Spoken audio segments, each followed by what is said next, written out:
الحمدلله و المنه. الله تبارک و تعالی به یک روز دیگر باز ما شما را رساند. خدا را صد بار شکر به نعمتش.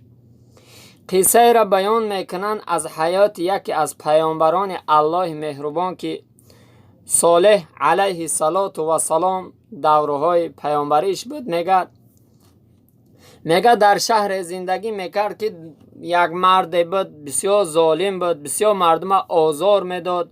مردم از ظلم او بسیار مانده شدند. پیش حضرت صالح علیه السلام شکایت اومدن و از اون مرد گله کردن، شکایت کردن که بسیار ما را آزار میدهد و به درگاه خدا دعا کرد که پروردگار این را از بین ما بگیره، از بین ما دور کنه، تا اینکه از دشمنی و فتنه و ظلم این ما در امان بمانیم.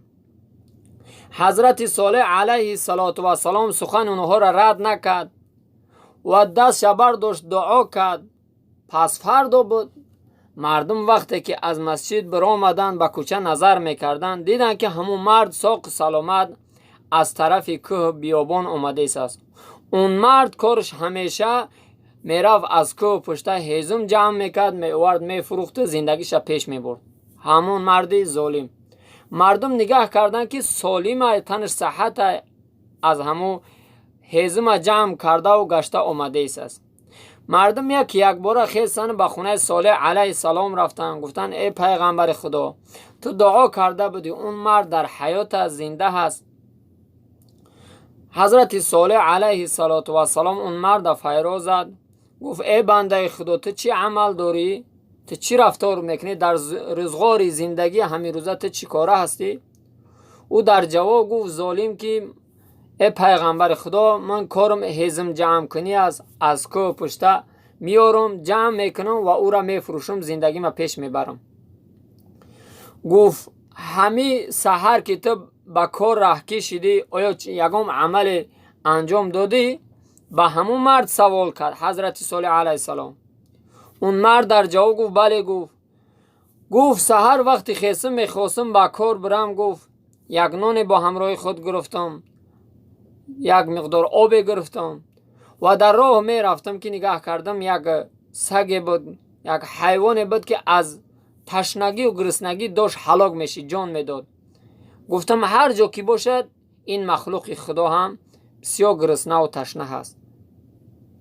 میگه همون را چکار کردم؟ همون یک نانی که داشتم یک پرش در پیش همون ریزه کردم و آبش دادم. میگه آبش دادم خورد، میگه و نانش دادم و بعدا سفر ما دوام دادم، رفتم کار ما کردم و اومدم.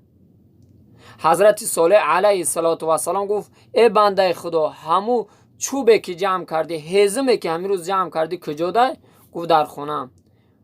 وقتی مردم با همراهی صالح علیه السلام به خونه اون مرد رفتن و او درزه هیزمه که اون مرد امروزه جمع کردگی بود همون را هوی کردن، نگاه کردن که در درون همون یک ماره هست.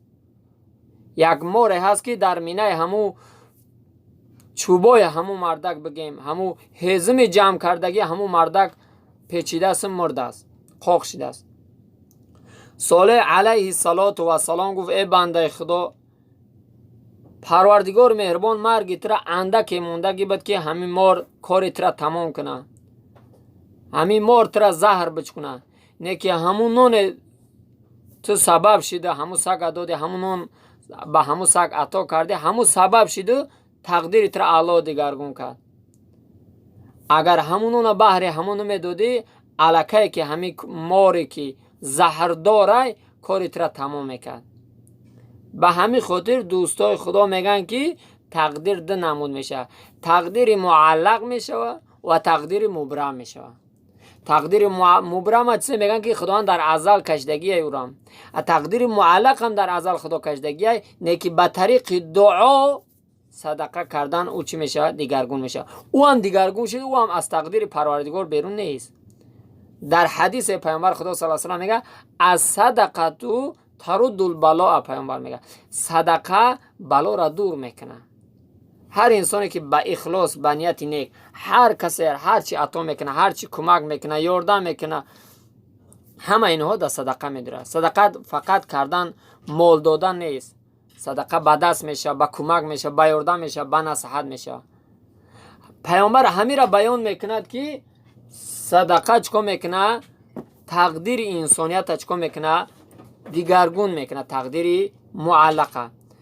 به همین خاطر پیامبر خدا صلی الله علیه و سلم ما و شما را امر میکنه که در زندگی تو شما چکو کنه، کوشش کنه که صدقه را بده و بهترین صدقه میگه که به دست راست بده و دست چپت نفهمه. رسول الله میگه خدا همه ما و شما را موفق